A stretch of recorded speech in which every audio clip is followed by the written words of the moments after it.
Hello friends, welcome back to my channel Lalitha's tips and vlogs.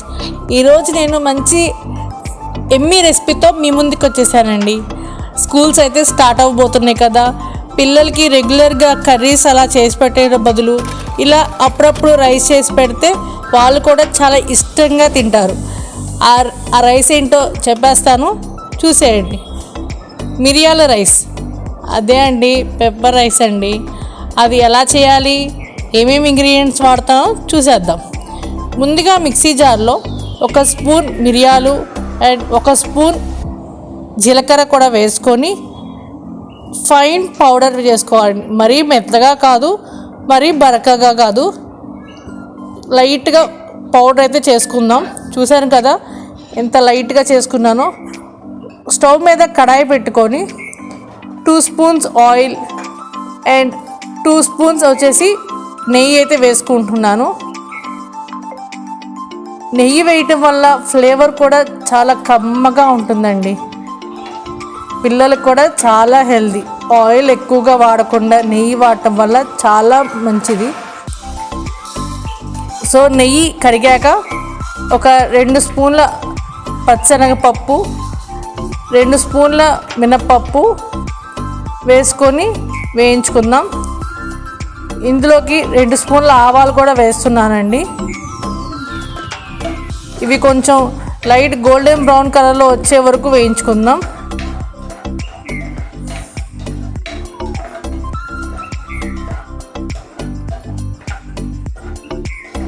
పిల్లలు ఎప్పుడు variety అడుగుతారు కదా, ఇలా చేసి పెట్టండి.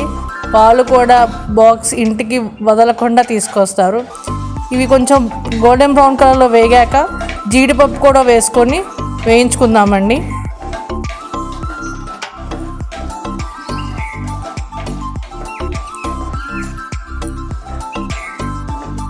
వాళ్ళకి ఎంత కలర్ఫుల్గా కనిపిస్తే రైస్ అంత ఇష్టంగా తింటారండి.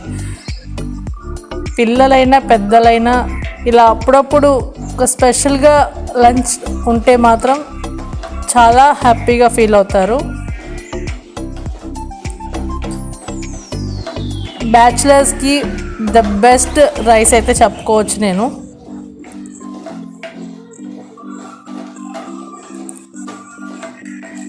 జీడిపప్పు నేతిలో వేయిస్తుంటే కమ్మటి వాసన అయితే వస్తుందండి. చూసారు కదా, జీడిపప్పు అయితే వేగిపోయినాయి. ఇప్పుడు ఇందులోకి 1 కప్పు ఉల్లిపాయ ముక్కలు అయితే వేసుకుంటున్నాను. సన్నగా తొడుక్కున్న ఉల్లిపాయ ముక్కలు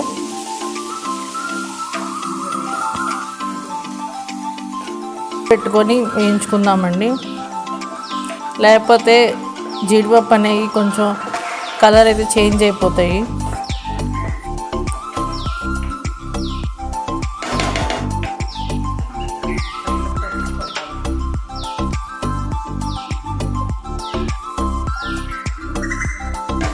ఇప్పుడు ఇందులోకి నేను 4 పచ్చిమిరపకాయలు అయితే వేసుకుంటున్నాను. చిన్న ముక్కలు కాదు, కొంచెం చీలికలుగా చేసుకొని వేసుకుంటున్నానండి.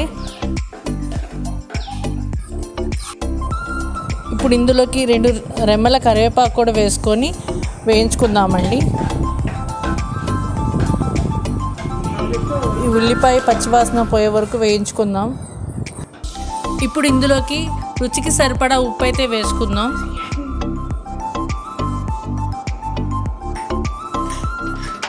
ఇప్పుడు ఈ మిశ్రమాన్ని అంతా కలుపుకోవాలండి. ఇప్పుడు ఇందులోకి ఇందాక మిక్సీ పట్టి పెట్టుకున్న మిరియాల పొడి అయితే 2 స్పూన్స్ వేస్తున్నాను. మనకి ఘాటు ఎంత కావాలో అంత వేసుకుంటే సరిపోతుందండి. నేనైతే పిల్లల కోసం కదా 2 స్పూన్స్ అయితే సరిపోతుంది. మిరియాలు కూడా ఒంటికి చాలా మంచిదండి. ఇవి కొంచెం గోల్డెన్ బ్రౌన్ కలర్లో వచ్చే వరకు వేపుకోవాలండి. మిరియాలు కూడా అండ్ జీలకర్ర 2 హెల్త్కి చాలా మంచిదండి. ఇప్పుడు నేను ముందుగా ఉడికించి పెట్టుకున్న రైస్ని అయితే ఇప్పుడు వేసేసుకుంటున్నాను. మిగిలిపోయిన అన్నంతో కూడా చేసుకోవచ్చండి.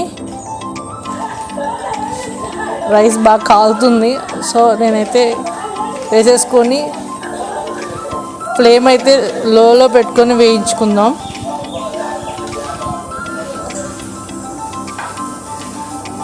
ఇలా మొత్తం కలిపేసేటట్టు తిప్పుకోవాలి.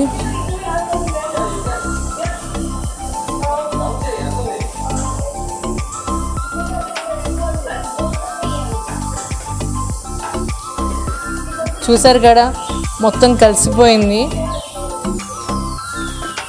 చూసారు ఎంత కలర్ఫుల్గా ఉందో. ఇప్పుడైతే మనం సర్వింగ్ బౌల్లోకి అయితే తీసేసుకుందాం. చూసారా గార్నిష్ చేసి రైస్ అయితే ఎంత కలర్గా ఉందో. ఇప్పుడు నేను టేస్ట్ చేసి చెప్తాను ఎలా ఉంది అని. ఇలా వేడి వేడి రైస్ చేసుకొని తింటుంటే అసలు ఆ మజానే వేరండి.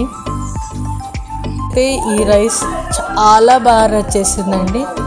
సో ఇప్పుడు మా పిల్లలకి చూపిస్తాను, వాళ్ళకి నచ్చుతుందో లేదో. చాలా బాగుంది మమ్మీ, చాలా బాగుంది మమ్మీ, సూపర్గా చేశారు. Thank you mummy.